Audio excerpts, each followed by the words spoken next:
pourquoi l'obésité augmente et pourquoi est-ce qu'on reprend plus vite de poids après un régime. Alors évidemment, il y a plein d'explications, mais ici, on va en parler de une qui fait le lien avec la théorie de Darwin dans la sélection naturelle. Hominidés que nous sommes, nous avons depuis des siècles et des siècles connu beaucoup plus de périodes de disette que de périodes d'opulence alimentaire. C'est-à-dire en gros qu'on a été beaucoup plus dans des situations de famine que des situations d'abondance comme on en a actuellement. Selon Darwin, eh bien, nous avons évolué aujourd'hui parce que la sélection naturelle choisissait les êtres les plus forts. Dans les nombreuses périodes de disette et de famine que les hommes ont rencontrées, eh bien, les plus forts et ceux qui ont survécu, c'était ceux qui arrivaient à stocker plus de gras après une disette. Et bien comme ça, ils faisaient, après une période de famine, ils arrivaient à reprendre vite du gras pour la prochaine famine. Et bien du coup, ils étaient plus parés que ceux qui n'avaient pas suffisamment pris de gras entre les deux périodes de disette. Ça veut donc dire que notre code génétique est programmé pour, après une restriction, après une période de disette, emmagasiner beaucoup plus de gras.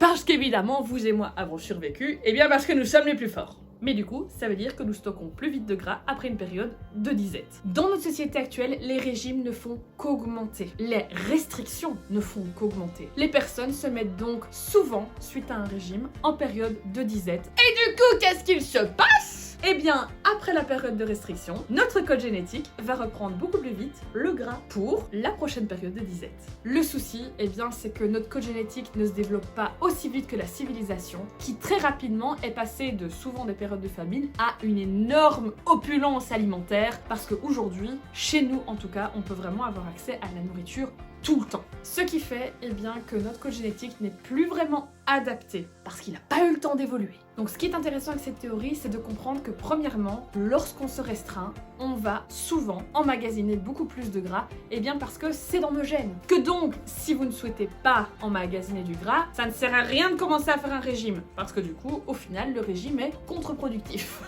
Et c'est intéressant aussi de comprendre qu'avec ce mécanisme de sélection naturelle, l'obésité pour l'instant, elle augmente en théorie parce qu'entre autres, on n'a pas eu le temps d'évoluer intérieurement, mais que la civilisation et l'opulence alimentaire, elle a évolué trop vite par rapport à nous.